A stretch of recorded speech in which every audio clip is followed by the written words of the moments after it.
So today's lecture, presentation, speech has to do with equity compensation.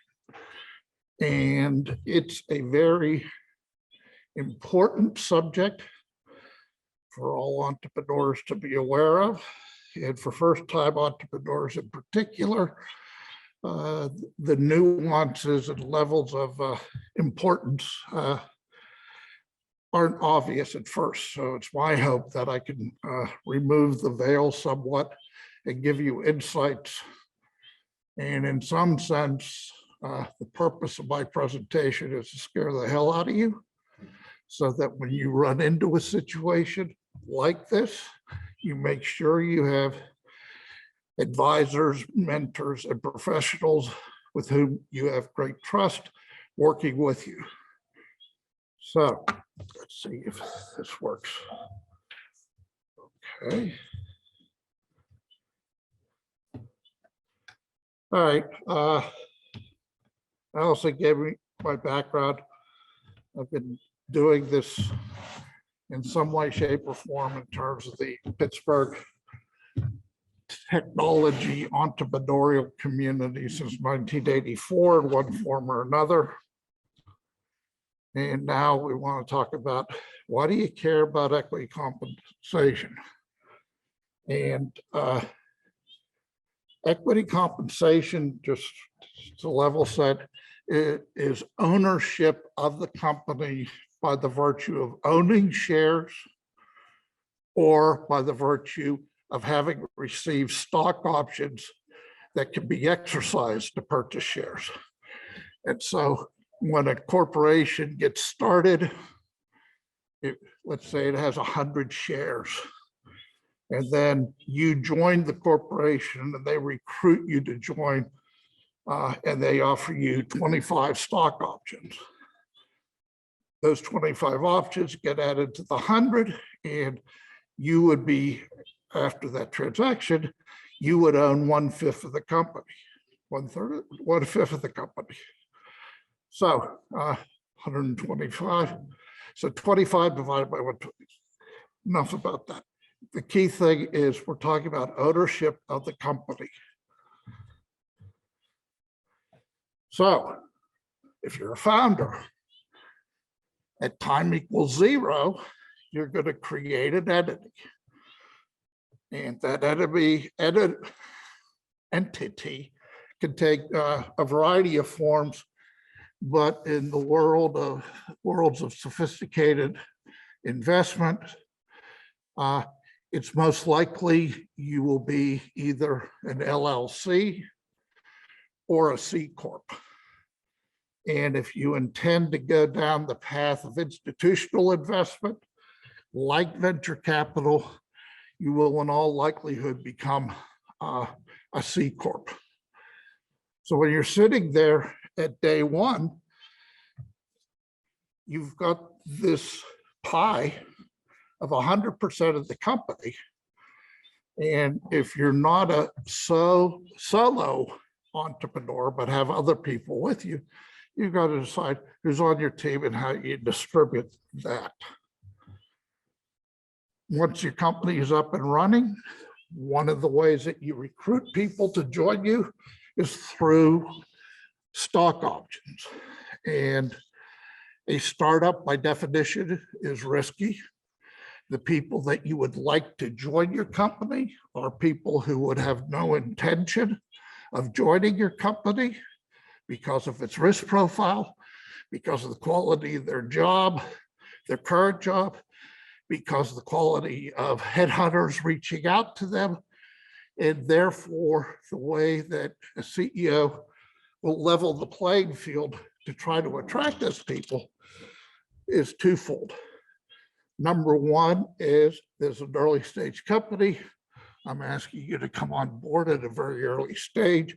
I fully expect you to be a participant in creating this company, contributing to its strategy and the execution of that strategy, and you get to make a difference in the world. The other part is, and oh, by the way, here are stock options that if we achieve a liquidity event after, say, 5 years, you have the opportunity to make $500,000, $1 billion, $2 billion, some large pot of cash could be the outcome of participating. If you are being recruited by such a company, you want to understand what it is you're being offered. And so you need to understand what is the total share base of the company, and how do the options you're being provided compare to the overall capitalization.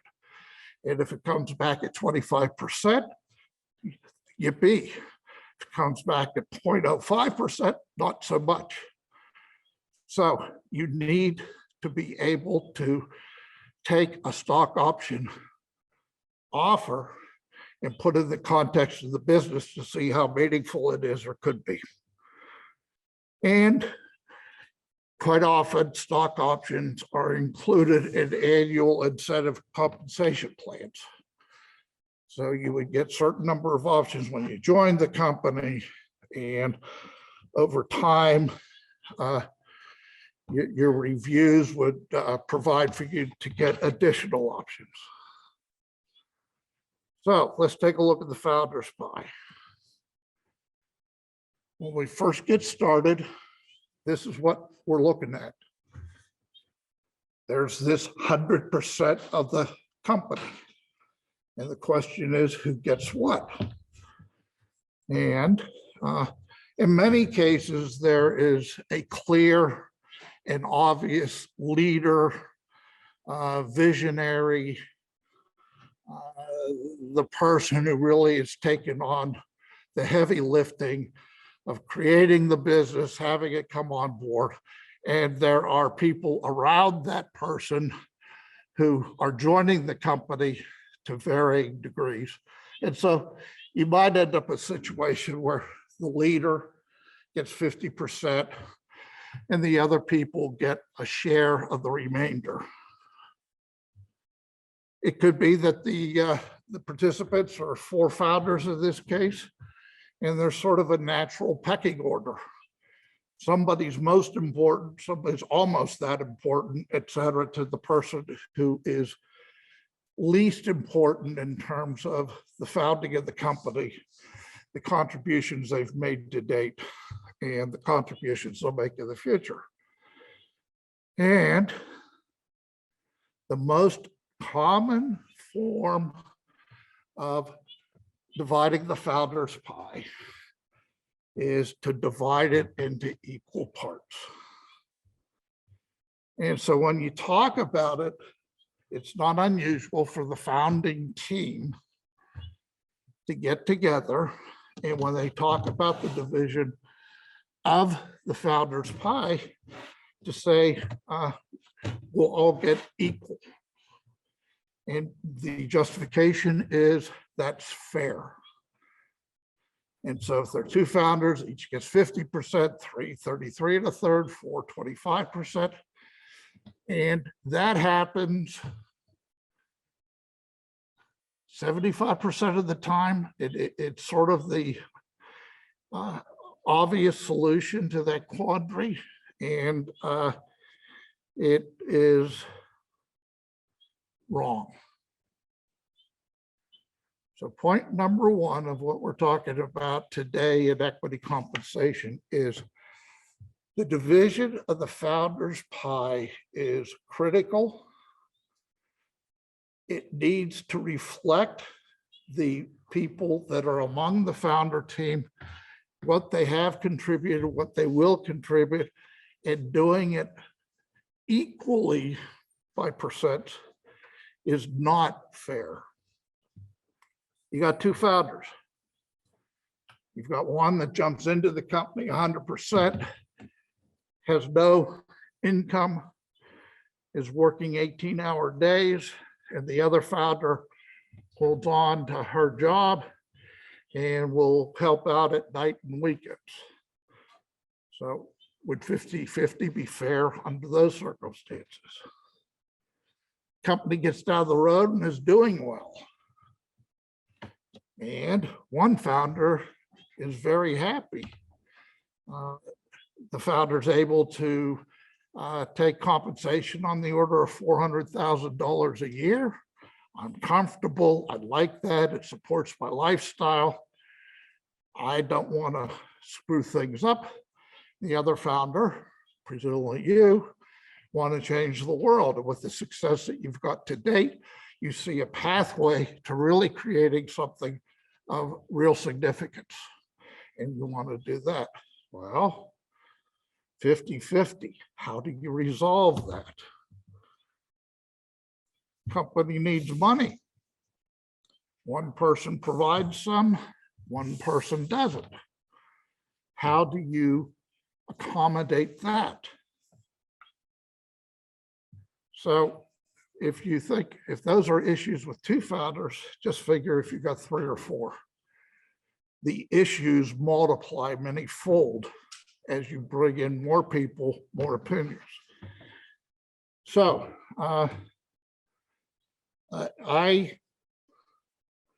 somewhere along the line, I came up with what I call the founder's pie calculator. So we'll walk you through that. And this is not particularly elegant, insightful, or anything else, but I seem to be probably the first person that actually did something like this. So you look at it, and at time equals 0, you've got to evaluate what has each person contributed to get to this point. What will each person be expected to contribute into the future? And are the incentives aligned in a way that everybody is pulling together in the same direction? So when you look at a startup, you might identify 5 areas. There's the idea, what's the basis of the company? You take a look at what's the business model. How's this company going to be commercialized to build value?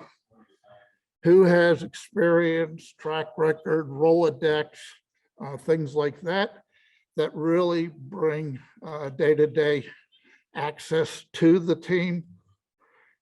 Who's making a commitment and assuming risk, and who's assuming responsibility?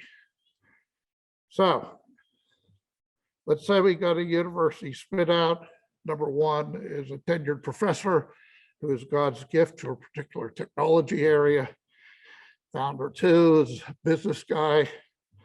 Founder 3 is the postdoc who knows how to actually use the technology. And number 4 is a lab tech who happens to be at the right place at the right time.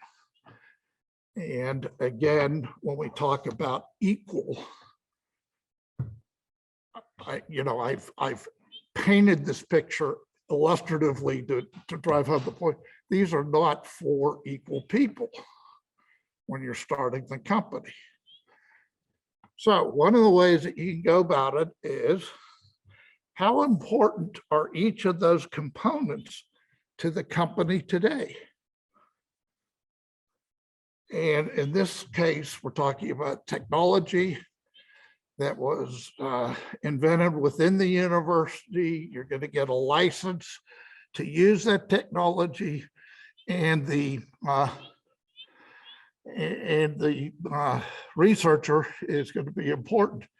The business model is, it needs to be thought of, it needs to be able to be discussed, but it's less essential at these very, very early stages, because business models can change over time and your business will evolve during these earlier days.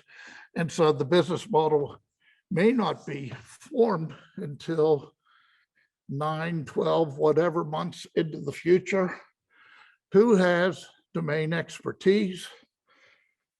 Who's willing to make a commitment to the company, like join it and sacrifice current income? And then who's responsible for doing certain things? So in this case, you can see the weights on a 1 to 10 or 0 to 10 scale, how This particular company has been judged. Then we take a look at each of the founders and how important are they to each of those. So you can see that the founder one is very important with regard to the idea.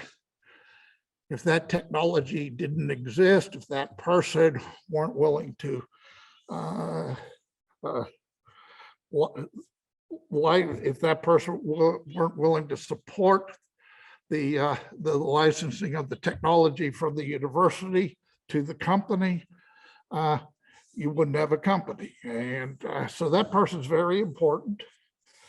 And you see elsewhere, when you're just getting started, the only person who has any commitment is the business guy. So there's a lone ranger, in essence, the business guy, who takes the responsibility of driving the company forward and taking the risk of joining the company full-time and doing all those things that need to be done in the earliest days. And you got founder three, you can see how that's judged. And then founder four sort of gets lost in the round off, but is still on the table. When you take those, you do your weighted values, you add them up, you end up with a situation like this. And so what you end up with is some percentages based upon the weighted values of each of the components. And this gives you some insight on what you ought to do. These are not prescripted. These are not intended to be the numbers. They are intended to give you a sense of direction, relative importance of the people based upon this analysis.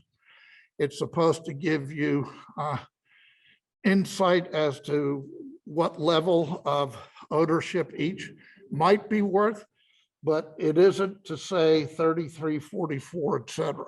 It's to say, okay, based upon this analysis, founder two is going to have the largest share of the company, blah, blah, blah, blah, blah.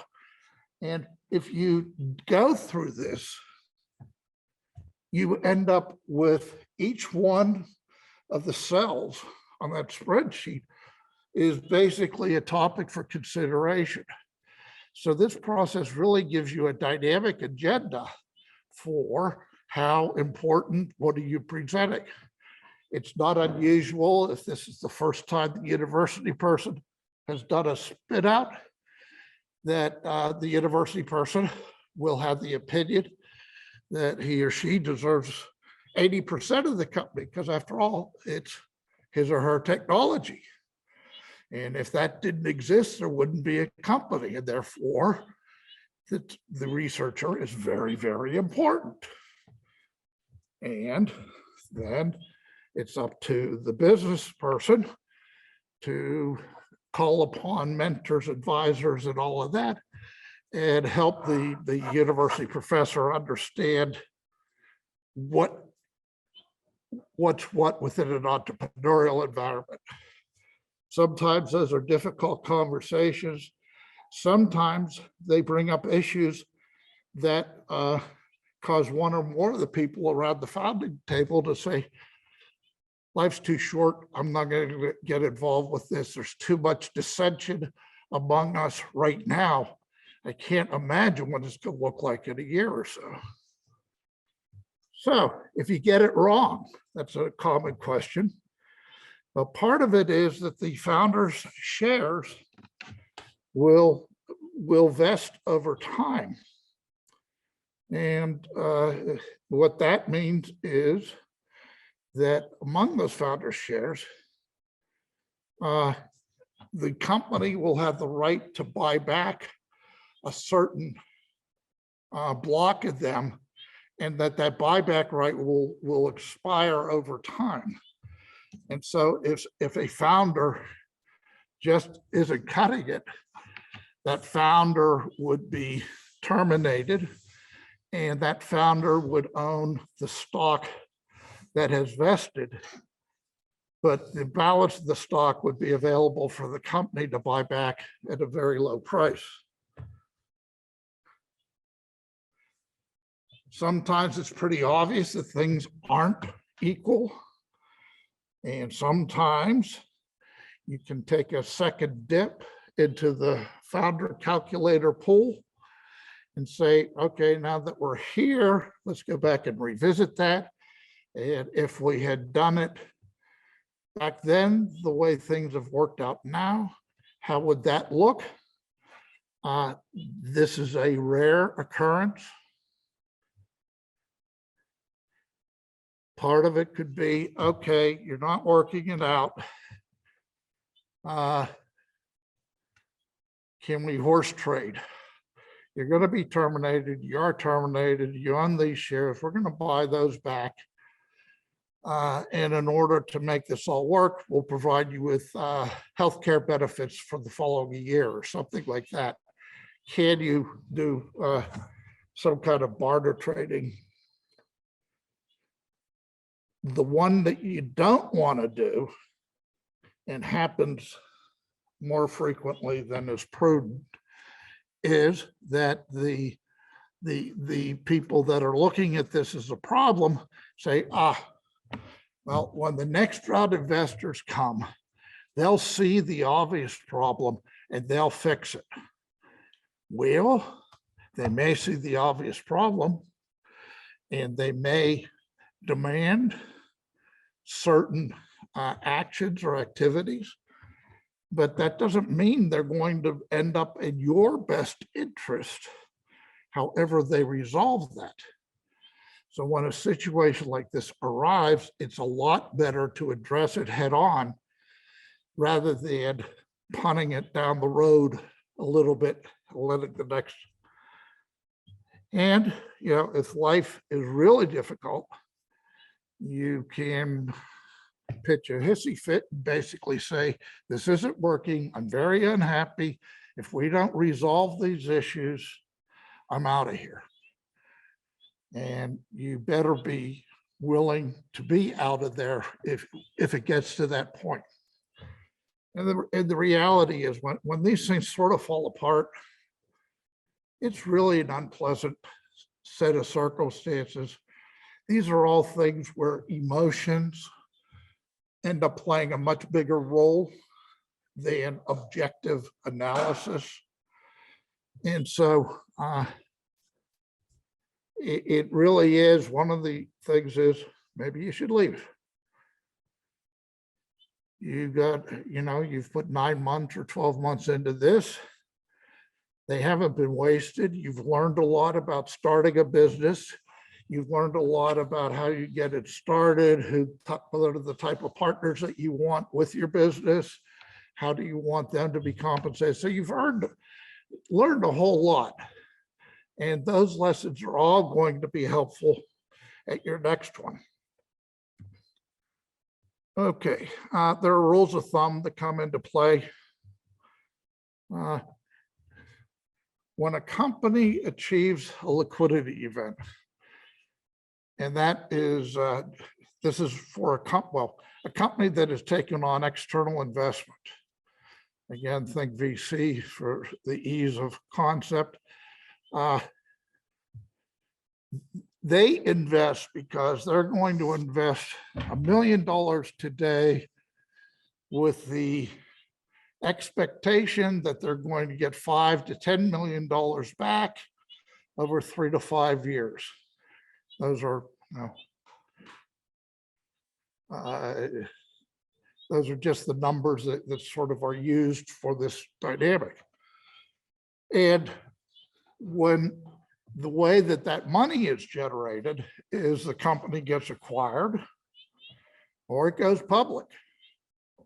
Those are the two primary vehicles. And at the time that occurs, it's likely that the combination of founders and management will own somewhere between 1/5 and 1/3 of the company. You can find many, many examples that don't fall in that range. So I'm not saying it has to be there, but more often than not, if it goes through a sort of normal business development, funding strategy, et cetera, when the day is done, that's about how much of the company will be owned by the founders and the members of the team. During the early stages of a company, recognizing that stock options are important to attract high caliber talent, you want a large enough of a stock option pool that you can provide an attractive offer to those key people. And so the earlier the company, the larger that pool is likely to be. During the course of the company development, it's likely to fall between 10 and 25%.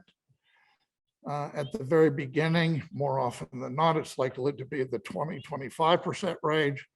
And then as time progresses, it might decline to 10 or 15% as the company gets sea legs under it. So what is a stock option? A stock option is not stock. So you need to understand that.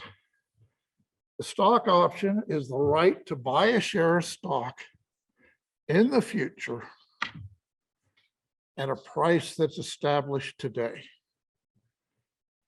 And so the way that plays out is the company has recently raised a round of investment.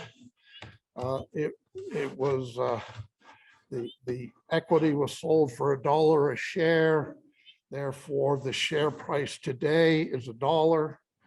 And if in the future the company is sold, you can exercise your options, sell the shares, and get the money out. I go into that a little bit better later. And it has a specific length of time. And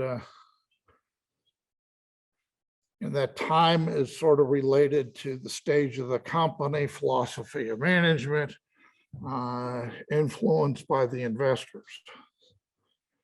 So what happens? You have 50,000 stock options with $1 exercise price.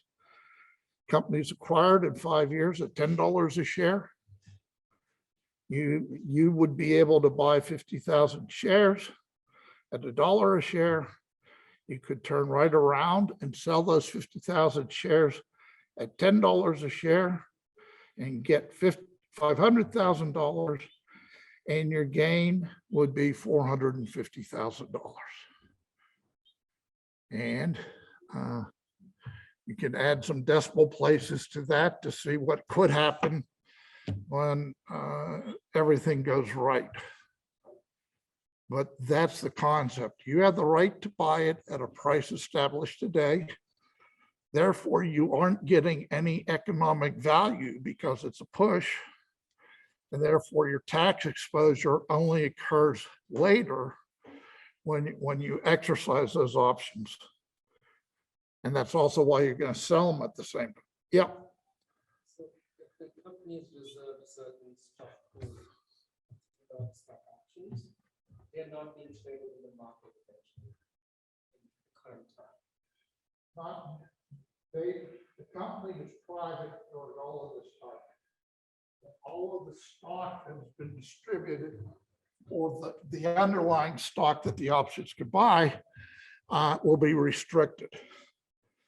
And the restrictions are largely you can't sell these shares unless the company approves it, or if you try to sell the shares, the company first and current shareholders second can buy those shares. There are rules by which the stock that you own has to be conducted. Thank you. One online question. How do stock options work if the company doesn't go public? How the stock options Options work if the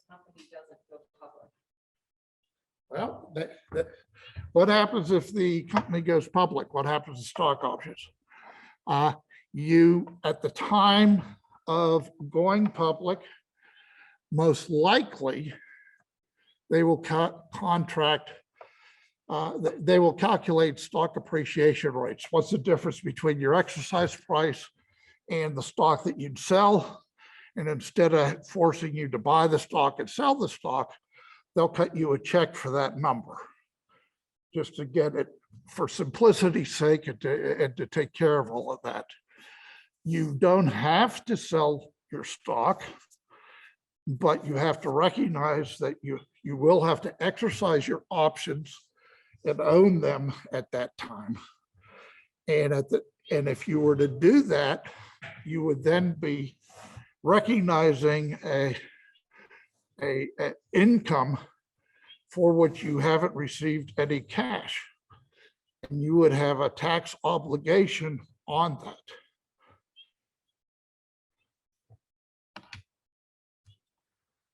I mentioned before, how do you compare how important the options are? Now, the only way you know is if you know the total outstanding share base of the company. If there are if you're offered 100 options and 10,000 are out, if you have 10,000 options, then there are 1 million, 100,000 on 2 million. All of those say you're getting 1% of the company.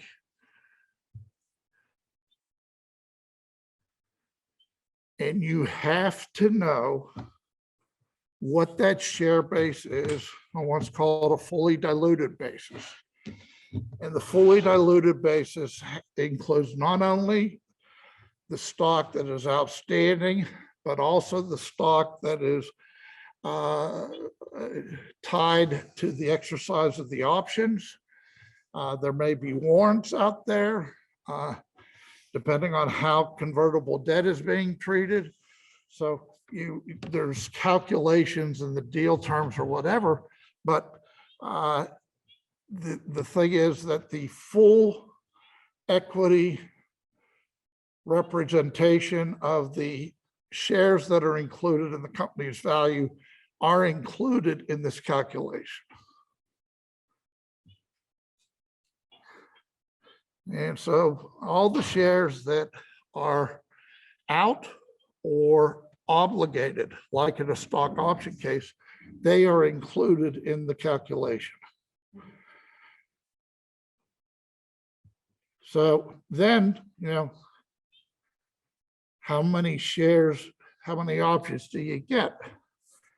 And so you can see if you were offered 5,000 options, depending upon the outstanding share base, you get anywhere from half the company to 5/100% of the company.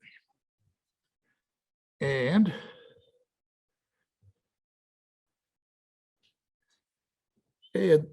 the reality or the consequences of this concept is that most early stage companies will have at least millions of shares in its overall cap table, if not tens of millions of shares. And part of the justification for that, it doesn't change the value at all. But if you're offered 100,000 options, that sounds like a big number. And when you indiscreetly share that number with your friends or your family, it sounds impressive. If you only got 100 options that would be of equal value based upon the outstanding shares, 100 options just doesn't sound impressive. So the arithmetic comes into play, and generally speaking, having millions of shares or teens millions of shares is the likely result of that. Vesting. Now you see it, now you don't. Yes, sir. Just a quick question on the fully diluted shares. Is that total number, can that shift over time? Can your share percentage reduce as the company continues to grow before it goes public? Or is that the idea behind the fully diluted? Well, we know this is going to be the max and I'm going to have 5%. No, never should a company have a percent ownership fixed. It's ugly. So it's, as of today, here's the outstanding, here's the number of shares, here's what it'll be. And I'm about to go into vesting because while I grant you the 100,000 shares, you don't own them until you earn them over time. So that's what vesting is all about. So you receive a stock option offer of 100,000 options. You don't own those options, and therefore you do not have the rights to the underlying stock. You earn them over time. That's called vesting. And part of the reason that you do this is to tether the employee to the company, so that if that person were to consider leaving, they would also realize that they're leaving some dollars on the table, presumably, and that may be a reason why they will stay with the company. Typically, the vesting period is on the first anniversary, 25% of the shares vest. And then 1/36 of the balance is earned each month over the next 3 years, meaning the full stock options take 4 years to fully vest. And so that means that if you leave after 1 year, you'd have the 25%, but you wouldn't have any of the others because they wouldn't have vested. You wouldn't have known them. The other distinction is that making them vest, it's called a cliff vest when it's one big slug at a moment in time, is that you're basically on probation for the first 364 days. Strictly speaking, you could be terminated the day before the first anniversary and have no rights at all. That rarely happens or shouldn't happen, but could happen, strictly speaking. So when you take a look at it, it's a lump sum. You're on probation for the first year until they vest. The balance of it tethers you to the company. And the most often any outstanding unvested stock options, if the company is acquired, will be converted into the equivalent stock options of the acquiring company. And again, that's a way of tethering people to a company. When a company is acquired, the company's people really represent the asset that is being acquired. And so you don't want everybody vesting, becoming multimillionaires at the point of an acquisition and everybody walking out the door, or not being incented to work very hard. So that's why, from an investor's point of view, I do not want accelerated vesting in the case of an acquisition. Okay, smaller piece, large pie. You've probably heard that phrase. So what does that really mean? Well, the way that it's supposed to typically go is you've got a company, it starts, the founder has 100,000 shares. Company raises $1 million at $1 a share. Then the company is successful in raising $5 million at $11 a share. And then the next round is 10 million. And then the company goes public. And what goes on there is the founder's shares, based upon the calculation, is the 100,000 shares at the end of the first round of investment are worth $600,000 on paper. Similarly, the founder still owns 100,000 shares, but the percentage ownership of the founder has gone from 100 to 30 to a little over 11%. And you go to the next one, and now the founder still has 100,000 shares. Ownership drops to a little over 7%, but the value of those shares is over $2 million. And then when the company goes public, the founder owns 5.8% of the company, but that's worth $11 million. And so the question then is a smaller piece of a bigger pie an adequate incentive for you to commit to making this happen?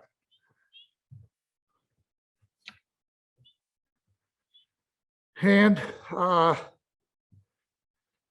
another sort of rules of thumb of once the company's up and running and it needs to add key people to the senior management team, then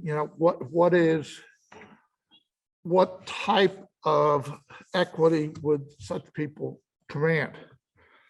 Sometimes you've got a technical founder for whom the CEO role becomes too business-like and something that they don't really want to do.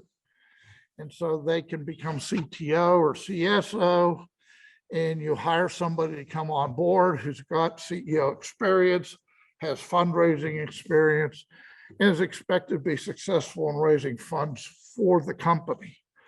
So I call that person the rainmaker, and that person would come on board at a rate of 8 to 12%. Another way that that scenario could play out is that the technical co-founder likes being the CEO. Ego says she wants to remain CEO. And so what you do is you recruit a president or a COO to come on board and run the business. So that relieves the CEO from all the business stuff. And that's somebody, 4 to 8%. Then across the management team of the direct reports, there are probably 1 or 2 key functions that are more important than others.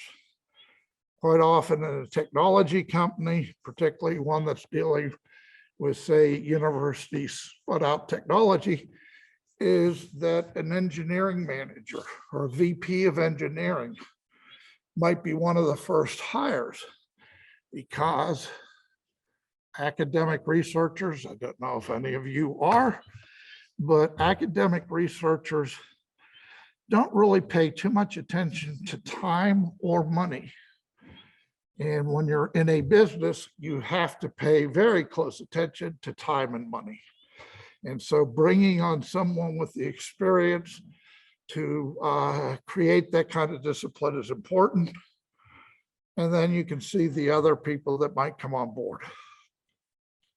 Being a founder has a major impact on equity. So you can see here, a CEO founder ends up with 9%, CEO non-founder is 5%. Similarly, for a COO, there's that type of a difference. So generally speaking, my rule of thumb says something along the lines of a founder in a particular position is likely to command 3 times the equity that an arm's length independent hire would receive.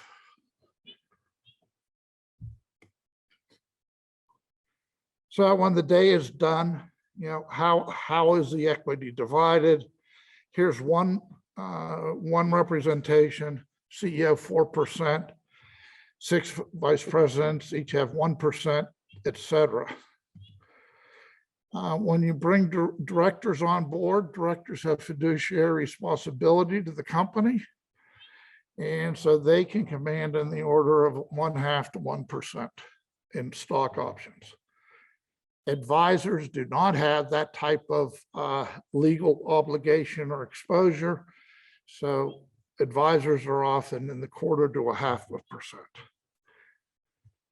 Founder vesting, unlike stock option vesting, more often than not, or at least in the deals I've done, is you give the founders credit for what they've contributed to date, which means that 25% is already vested. So they own 25% of the shares.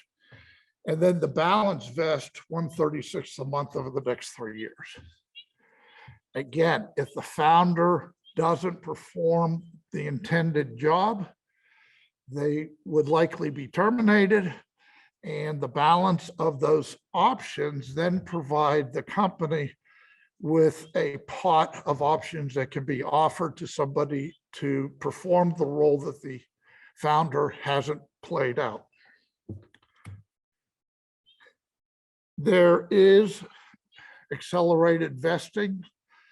Usually it is tied to senior management, and usually it's fairly limited. When you get acquired, one of the likely outcomes of getting acquired is that the acquiring company will be fully staffed in its areas of operation, and to the degree that your business complements theirs, it's likely that all of your infrastructure, your finance team, your administrative team, maybe your sales team, aren't going to be necessary because the acquiring company is going to do it.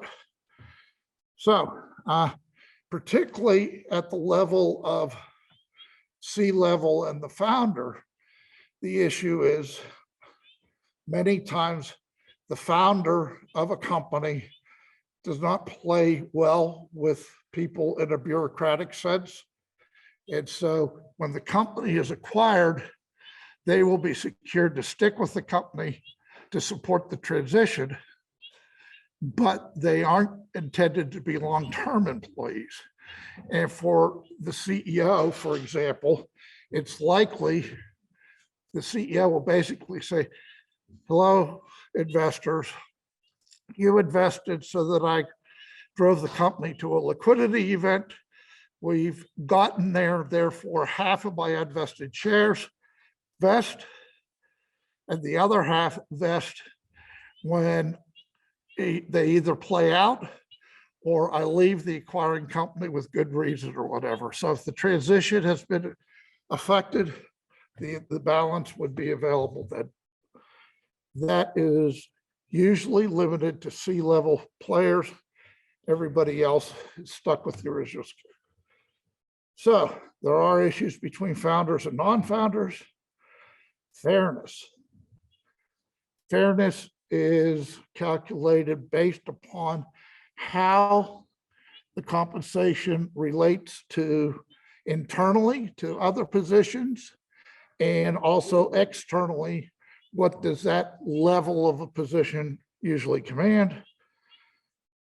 There are all sorts of different types of stock options. They have all sorts of different tax consequences. I quit trying to pay attention to what the specifics are.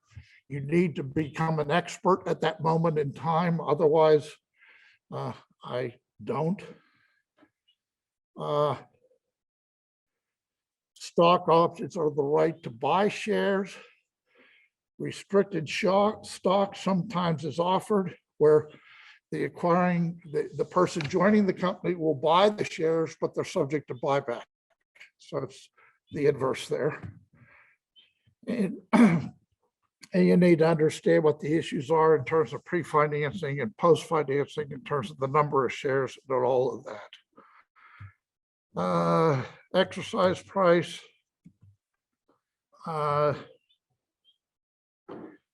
Because stock options are tied to common stock and institutional investors are purchasing preferred stock in most cases, the case can be made that the common stock has a much lower valuation than the price paid for the preferred stock. And that's another way in which employees can be incented so that the purchase stock, the preferred stock was purchased at $1 a share. So the stock options are priced at 25 cents a share, for example.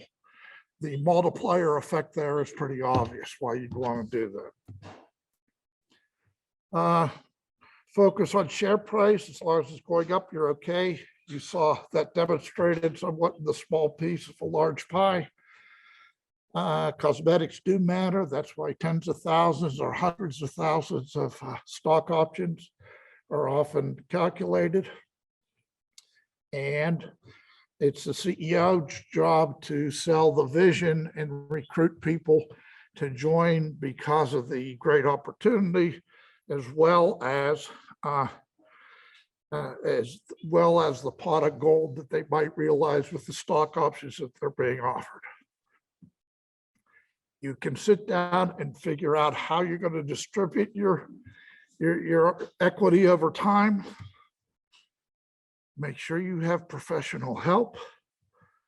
Make sure you've got mentors and advisors who can help you with this, particularly the first time. Don't do anything without professional assistance. You can make a minor mistake at an early stage of the company that ultimately has very dire consequences. So, I think we're done. Any questions? I'm 3 minutes ahead of schedule. Okay, well, One online question. yeah, Is giving stock options a suggested methodology for hiring and non-executives? What? Is giving stock options a suggested methodology for hiring non-executives?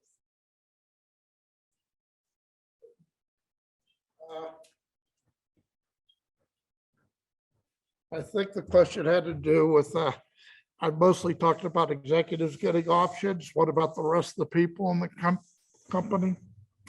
That's almost a religious issue I've found.